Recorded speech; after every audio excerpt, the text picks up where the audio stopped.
Začnime teda.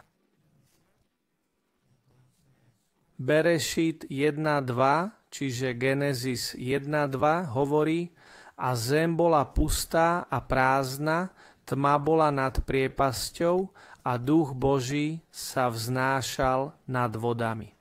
Dobre.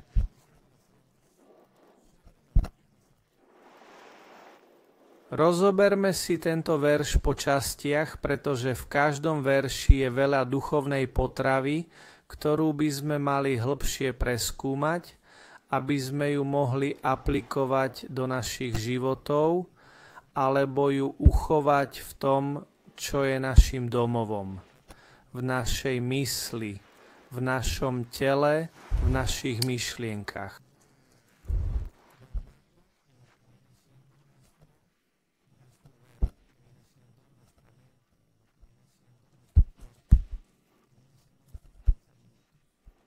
Tak teda začnime.